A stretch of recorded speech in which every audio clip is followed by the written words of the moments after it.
Attention shoppers, clean up on aisle 14. Clean up on aisle 14. Someone dropped a jar of pickles. Kosher pickles. Beatboxing at a big box store. Surprising. What's not surprising? How much you could save by switching to Geico. A red minivan has the lights on in the parking lot. Geico. 15 minutes could save you 15% or more. Geico. The Stephen A. Smith Show podcast. Oh! It's a new day, y'all. It's a new day. You ain't accustomed to hearing somebody this loud, but damn it, get used to it.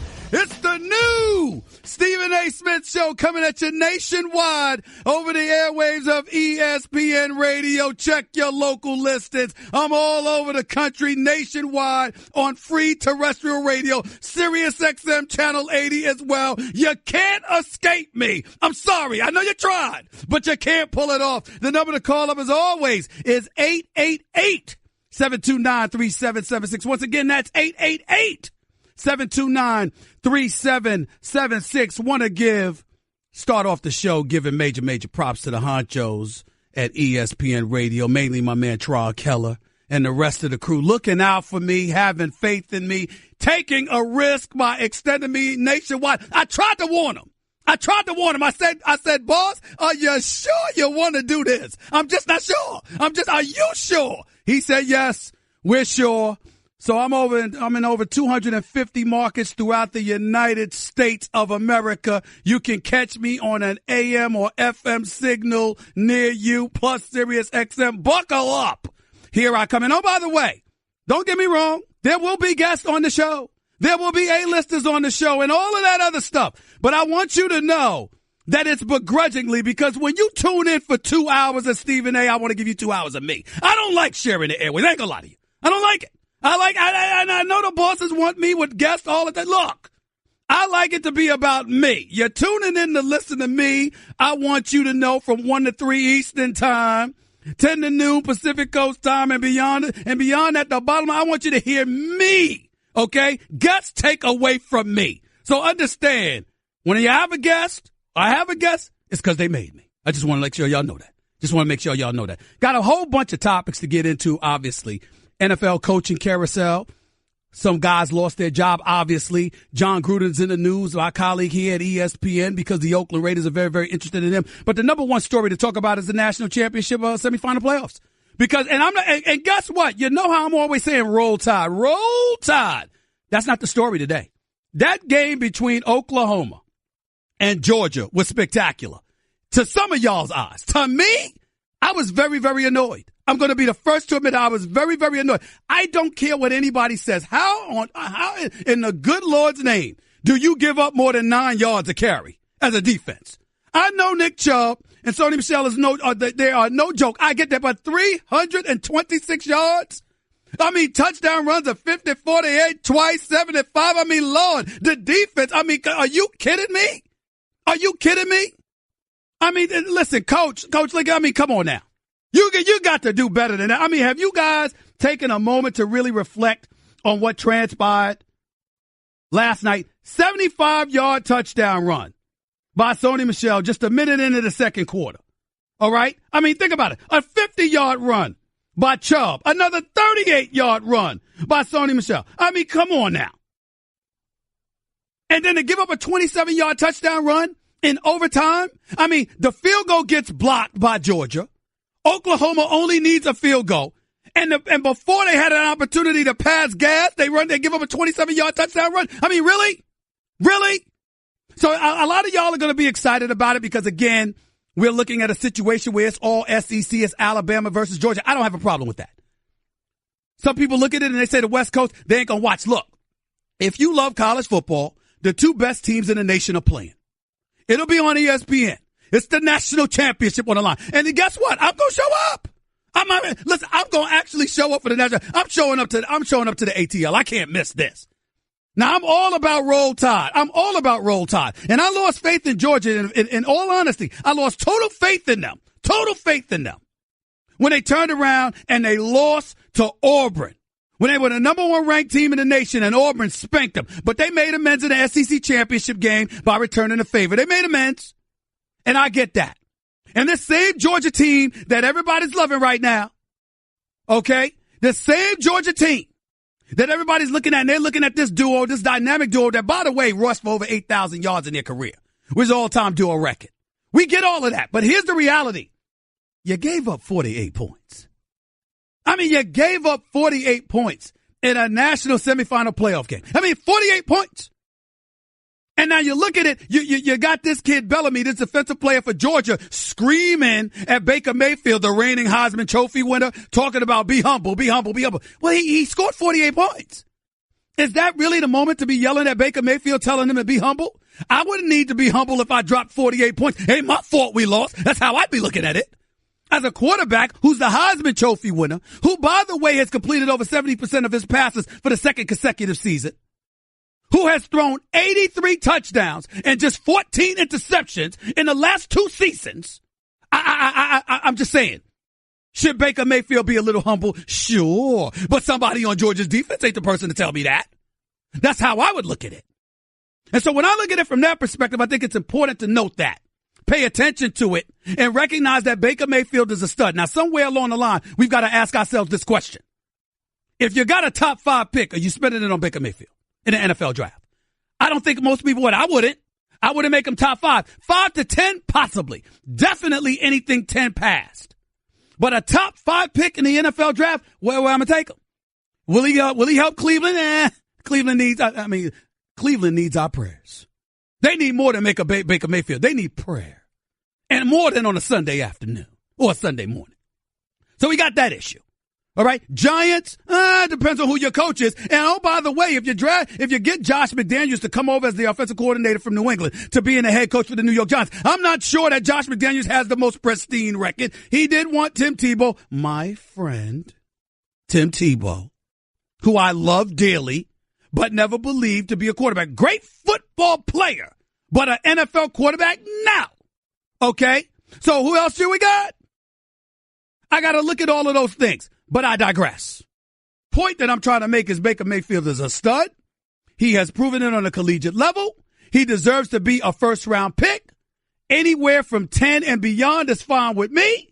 5 to 10 is a bit risque, but he might be worth it. Top 5, absolutely, positively not.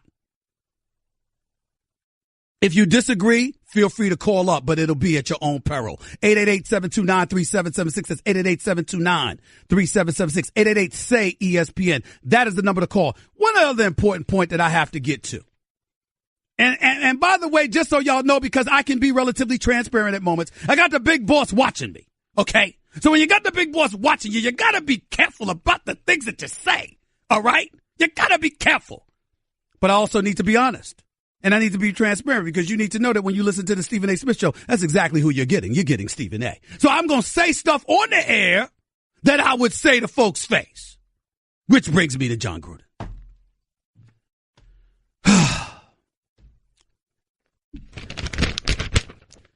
How can I put this? I want to first preface my comments about the story involving John Gruden ultimately becoming the next head coach for the Oakland Raiders by saying I'm a fan of John Gruden's. I think that John Gruden is a phenomenal football mind. If ESPN were to lose him, I think it would be a tremendous loss for this network and this family. The man knows football inside and out. He has done an incredible job for us on Monday Night Football. I've personally talked to him on a few occasions. I'm very fond of him. He's a good man. And all he cares about is football. I mean that professionally. Of course, he loves his family and stuff like that. You know what I'm saying. Let me not get too literal. But the man sleeps, eats, and breathes football. He's incredibly connected to the NFL. If the Oakland Raiders decide, as our very own Adam Schefter, who will be on the show today, by the way, has reported, if they bring John Gruden on as their head coach, it would be a tremendous coup for them. It perfectly justifies them getting rid of Jack Del Rio. Good man. Did a good job for Oakland last year. Struggled this year. This is not to knock John Gruden. But there's no way on earth that he deserves an ownership stake in an NFL franchise. When he coached Oakland, 8-8, 8-8, 12-4, and 10-6. He had a winning record overall of 38-26 as head coach for the Oakland Raiders. It was 57-20 and 55 as head coach for the Tampa Bay Buccaneers. He won a Super Bowl the year he was traded from Oakland to Tampa, when he replaced Tony Dungy. I'm going to say it simple and plain, that even my boss could not disagree with me about. Did Bill Parcells have an ownership stake in the franchise? Does Bill Belichick have an ownership stake in the Patriots? Did Tony Dungy have an ownership stake? Did Bill Cowher have an ownership stake? Does Mike Tomlin have an ownership stake? Does Mike McCarthy have an ownership stake? Does Sean Payton have an ownership stake? Let me go old school on y'all. Did Bill Walsh ever have an ownership stake? Never happened. Did Tom Landry ever have an ownership stake? Never happened. Did Chuck Noll for the Pittsburgh Steelers ever have an ownership stake? No. So let me get this straight. A man who coached in the National Football League for 11 years with a 54% winning percentage, 95-81, one Super Bowl championship on his resume, who has not coached since 2008. He deserves to be the precedent-setting coach who gets an ownership stake in a franchise?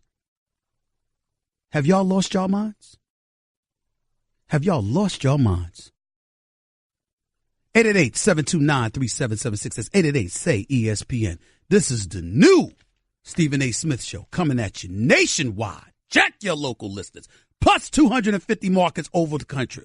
Throughout the country, not to mention Sirius XM Channel 80. That's the ESPN channel on Sirius XM, by the way. You're listening live to your boy, Stephen A. This is the debut and a taste of things to come for a very, very long time. Don't touch that dial. Back with more in a minute. Guess what? You're in the middle of the Stephen A. Smith Show podcast. Damn it, I mean it! The new Stephen A. Smith Show coming at you live on ESPN Radio. Check your local listings. 250 markets plus across the United States of America, plus Sirius XM, Channel 80, 888-729-3776. That's 888-SAY-ESPN. It's time for Straight Talk, brought to you by the Straight Talk Wireless. Best phones, best networks, no contracts. Want to make sure I pointed that out. Ended the first segment by getting into John Gruden, and here's why.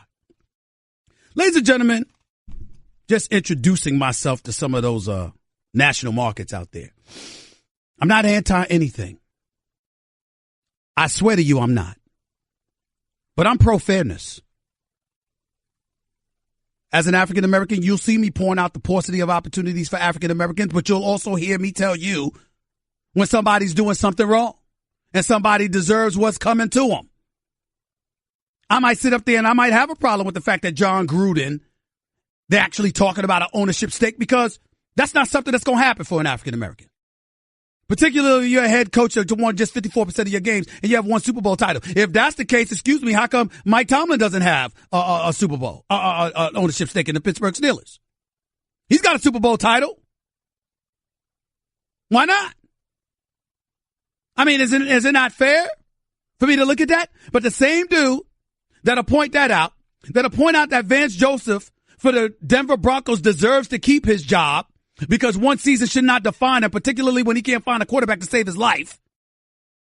Don't give me Trevor Siemian or Paxton Lynch. I ain't trying to hear it. That same person that would say that would tell you, I understand Detroit feeling the need to move beyond Jim Caldwell. I don't understand how Hugh Jackson could still keep his job having 1-31 record in 2 years. And I love Hugh Jackson, the man. I love him as a person. But 1-31 is 1-31, my Lord. That's not even a 3% winning percentage. And don't get me started on Marvin Lewis. I mean, is there a louder voice out there that you have heard calling for the firing, the dismissal of Marvin Lewis? That would be me. And while I'm somebody that has defended Colin Kaepernick's right to do what he did, I'm also the person that said, oh, in the world of business, if you're an NFL owner, that ain't your problem. You in the business to make money off of football games. That's what you're in the business for. Now, if Colin Kaepernick was protesting against the National Football League, that would have been different. But if Colin Kaepernick, even though the subject matter was racial oppression and racial inequality and police brutality, guess what? That ain't an NFL owner's problem. If I'm not prejudiced or I haven't been biased and he ain't protesting me, why should I sit up there and stomach losing dollars because he wants to use my football platform to be socially conscious? I can't knock an owner for feeling that way, albeit I might feel differently. So these are the kind of things that we have to pay attention to moving forward and understanding that everybody ain't the same. So the ultimate issue and the ultimate objective is about being fair. New York Giants are looking for a new head coach. They're going to interview a gentleman by the name of Josh McDaniels. Josh McDaniels, for those of you who have known, is the offensive coordinator for the New England Patriots. He clearly has a fan in NFL analyst for the New York Daily News, Gary Myers, who wrote a column. He usually writes outstanding columns. I have profound respect for Gary Myers. I truly do. He does a great job. But it is clear he believes that Josh McDaniels is the right man for the job. I'm not so sure. Just like I wasn't sure that Dave Gettleman was the right GM for the New York Giants. As a personnel director with the New York Giants, he oversaw he had something to do with 2 Super Bowl championships, by the way, over the New England Patriots. And he was the GM when the Carolina Panthers went 15-1 and went to the Super Bowl a few years back with Cam Newton. Gettleman is qualified, but he's also somebody that was considered to be an individual that alienated players. And so if you're the New York Giants and you want to move in a forward direction, I got to wonder what you're thinking about, particularly when Odell Beckham Jr. is entering the 5th-year option of his contract, getting paid about $8.4 million in terms of a cap hit. By the way, he's clearly and flagrantly underpaid. He's looking to get paid and might elect to hold out. How is Gettleman going to handle that? I don't know. I just don't know. Inquiring minds would like to know. We shall see. As it pertains to Josh McDaniel, yes, he was 33 years old when he got the head coaching job in Denver. But damn it, you didn't do a good job, period. Because you were a Bill Belichick wannabe. And you tried to bring the same stuff to the Mile High City, and it didn't work. Period. Now, does that mean at age 41 you don't deserve a second chance? Of course not. Particularly when you've had this level of success that you've had. But here's something that nobody brings up in a negative fashion. I'll bring it up. We are so quick to rave the relationship that he has with Tom Brady and the success he has enjoyed as the offensive coordinator. Is Tom Brady not considered arguably the greatest quarterback of this generation? Raise your hand, Nuno, when I'm talking to you, one of my producers. Raise your hand, Cat Pastor, when I'm talking to you. Thank you very much. He's considered arguably the greatest quarterback ever. Well, ladies and gentlemen, if Tom Brady is so great, well, how great does Josh McDaniels have to be? It ain't like he turned Jay Cutler into a Hall of Famer. We're talking about Tom Brady. When Josh McDaniel was in Denver as the head coach, wasn't Tom Brady still considered a great quarterback? I think he was doing just fine without Josh McDaniels. Last time I checked. I think he was doing just fine. So why is it that Josh McDaniels should get so much credit for Tom Brady? Matt Patricia, I like him as well. Very qualified head coach, head coaching material, no doubt.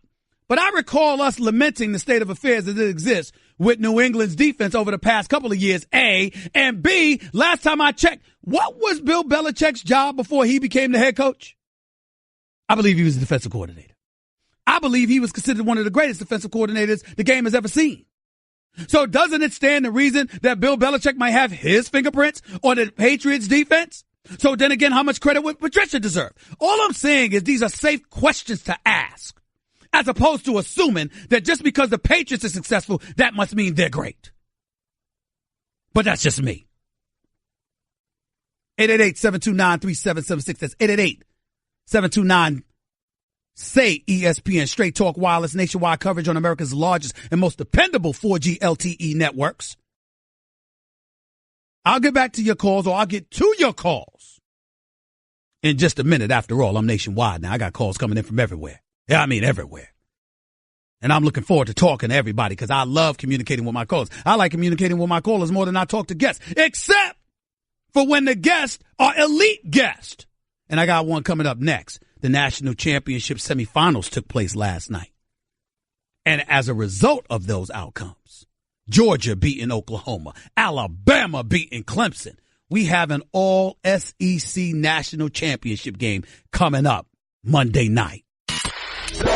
You're listening to the Stephen A. Smith Show podcast. A couple of things I want to mention. One of the other favorite radio hosts I listen to is my man Warren Ballantyne. That brother special as well. And I wanted to give a personal shout out to my man Roland Martin, whose show on TV One got canceled, but he's a friend of mine and damn good person. Great political and socially conscious mind, and I wish him nothing but the best. And I just wanted to make sure that I point out. I got my TV screens up in my studio here, because in my studio here, I got a bunch of studios, and you watch that show, The Talk, you know, on CBS. Cheryl Underwood is on there. The reason why I bring it up is because she's wearing the same outfit that Steve Harvey wore on New Year's Eve on Fox. I love my man Steve Harvey, but my Lord, some advice: never, ever, ever host a show in the cold again. He ain't made for it. I mean, he couldn't even laugh straight. He was so stiff. He was so freezing. I mean, Mariah Carey, you know, I mean, she looked more comfortable out there than Steve Harvey, and that's saying something. That's just saying something. So I just thought I'd point that out. That was just an aside. Anyway, back to business right here on the Stephen A. Smith Show, ESPN Radio, 888-729-3776. That's 888-SAY-ESPN. Ended the first hour talking about Isaiah Thomas, star guard for the Cleveland Cavaliers, who was on the Boston Celtics last year before getting traded in the offseason. Hasn't played a game for the Cleveland Cavaliers yet this year. I understand if he's not ready. I truly do. I understand if he's not ready to ball. But you only got 2 visits left against Boston this season. Tomorrow night in Boston and February 11th. Okay? You only got 2. And if you only have 2, ladies and gentlemen, here's my issue. The Isaiah Thomas, who averaged 28.9 a game, who lamented the fact that Danny Ainge traded him, so much so that he went on the record basically articulating he felt betrayed. This same Isaiah Thomas is looking for anywhere from $175 to $200 million once he becomes a free agent this summer. By the way, if he plays the way that he played last year, he'll deserve it. Because I'm tired of this kid getting robbed. He's a career 19-point per game scorer. He wreaked havoc last year. And not only did a hip injury derail him, but he still came out there and performed despite the fact that his sister was killed in a car accident. Isaiah Thomas is a special talent and a special young brother. Make no mistake about it. But I got to say this. If you're ready to play, why can't you play tomorrow night in Boston? Since it's the first time you will have returned. I don't want to. I could give 2 cents about Isaiah Thomas returning tonight against the Portland Trailblazers, even though you ain't gonna find a bigger fan of Damian Lillard than me. I love it, Dame time. I love it. I love Damian Lillard. Love him. But I don't care to see Isaiah Thomas against them. When I show up in Boston tonight, when you folks tune in to ESPN tomorrow night to watch that nationally televised primetime 8 p.m. start game of the Boston Celtics versus the Cleveland Cavaliers, don't you want to see Isaiah Thomas? What the hell do I care about Isaiah Thomas against the Portland Trailblazers for? If I want to see him, Tyronn Lue, coach of the Cavs, who I got love for, by the way. If I want to see Isaiah Thomas, it's against Boston. It's against the team that traded you. It's against the team you were salty with for trading you, or at least Danny Ainge. It's in Boston. Who loves you? They know you didn't want to leave. They know you did a great job for them. That's who wants to see you. I don't care about Isaiah Thomas against Portland. Stay home. Stay home. If you're going to show up on the court tonight, because we got stations that, I'm on in Cleveland as well. So I know they hear me. If you're going to stay, if you're going to play,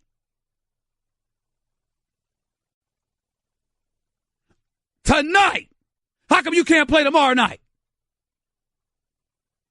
And if you're going to play, but you can't play back-to-back, why come tonight? Why don't you show up to Boston tomorrow night? I want to see Isaiah Thomas in Boston tomorrow night. Kyrie's waiting. Marcus Smart is waiting. The Boston faithful are waiting. Don't give a damn about you up against Portland. You only see them twice a year anyway. Ain't nobody watching you when you're in Portland. We want to see you in Boston. These people drive me crazy. No, good and well, it's a nationally televised game against your old team. But you're going to show up against Portland. What is that? What is that?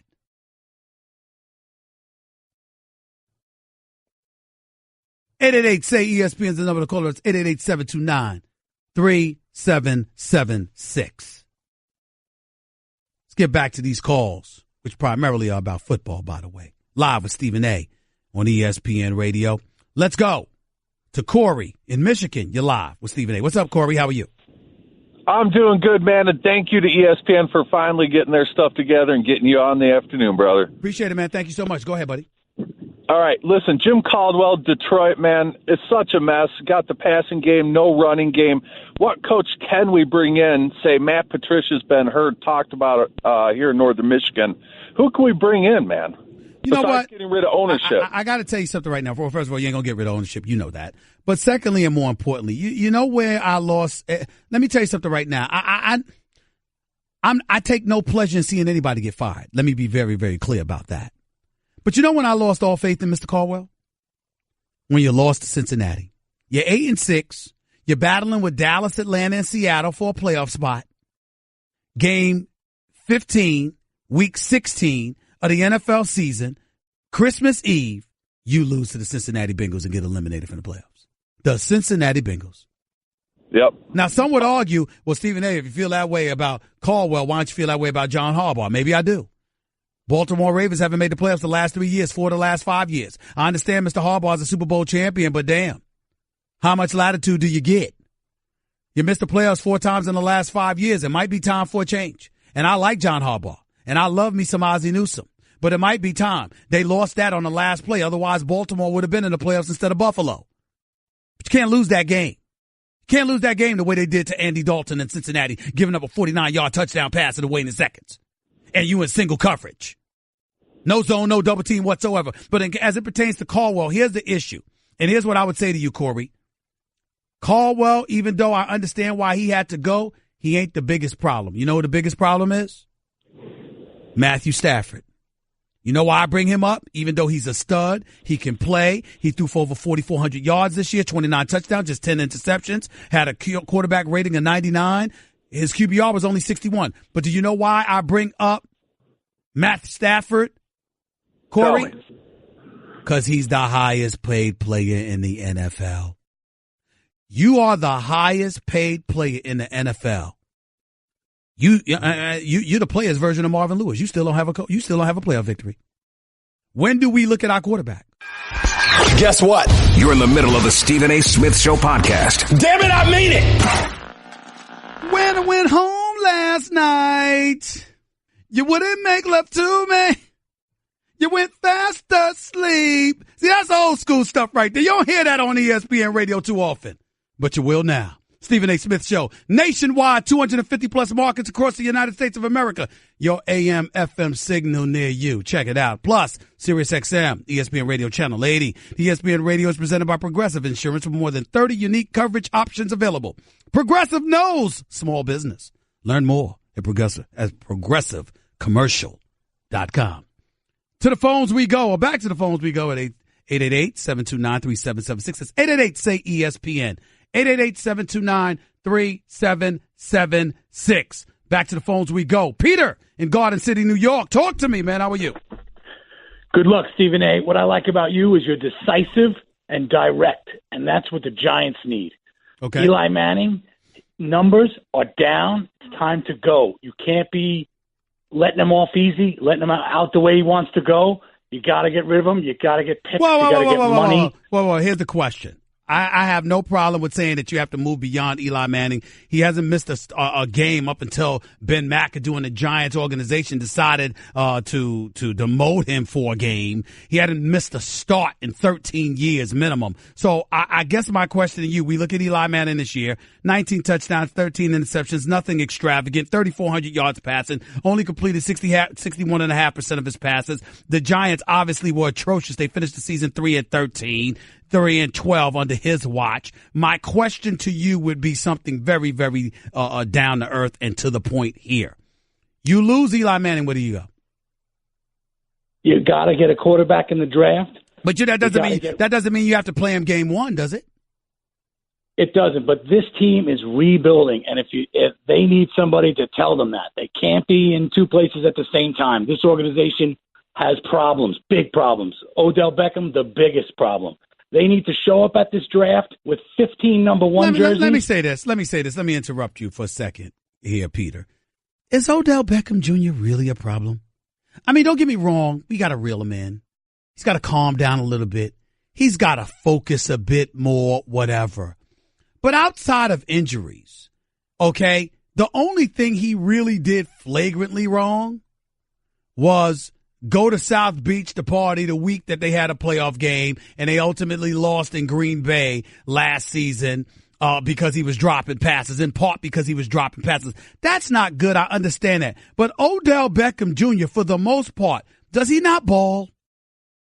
He's amazing. He may be the best there is, but he's a problem, and he gets hurt. And the Giants are in the well. You can't give me the fact that he gets hurt, Peter. It's the National Football League. You're going to get hurt more often than not. We understand that, but his behavior, while needing to be streamlined and reeled in, it's not like he does. It's not like he engages in criminal activity or drug use or anything that keeps him off the field. He usually shows up.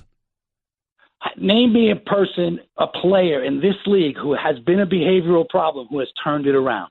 Is there one? Well, I'm asking you this. That's not what I'm asking you. That's the wrong kind of question, and it's unfair. Here's what I'm asking you, man. The dude is 25 years old. He's a superstar player in this league. And before this season, the previous two seasons, he missed one game. He caught for 96 receptions for 1,450 yards, 101 receptions last year for 1,367 yards, and then he got hurt this year. What I'm saying to you is, even if let's say, for example, he stays the problem that he is, in terms of his petulance, in terms of his sideline antics, tell me one thing that would make you say he needs to go. He is the best at his position. He is a beast. But the Giants are rebuilding, and you can't be rebuilding by paying a guy that kind of money. All right. Okay. All right. I appreciate the call. Thank you so much. Ladies and gentlemen, here's the deal.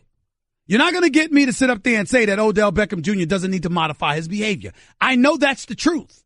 My point to you is, what if he didn't? You still want to get rid of him? I'd still keep him. Still keep him. Nick in Long Island, you're live with Stephen A. Go ahead. Stephen A., welcome back and happy, healthy to you and yours for 2018. I got you locked in at 1 o'clock Eastern, Stephen A. Thank you so much, brother. I appreciate the love, and Happy New Year to you and yours. Thank you. Stephen A., a comment on Roquan Smith first, and then a couple of predictions. Hurry up. Just go ahead. Monday night. Just go ahead. And then the NFL. You don't have that much time. I get to decide whether you have that much time, bro. You gave me three issues. You still haven't given me one. Go ahead. Let me get right to it, Stephen A. He was invisible first half, and Herbie and Fowler alluded to it. Second half, what an absolute hammer number 3 is. Oh, no question about it. No question about it. And listen, I give respect where respect is due. Georgia's defense showed up in the second half of that game. Craving even more of Stephen A? Him of all people. For around-the-clock access to the man, I'm Stephen A. You can follow him on Twitter and Instagram at Stephen A. Smith and on Facebook at Stephen A.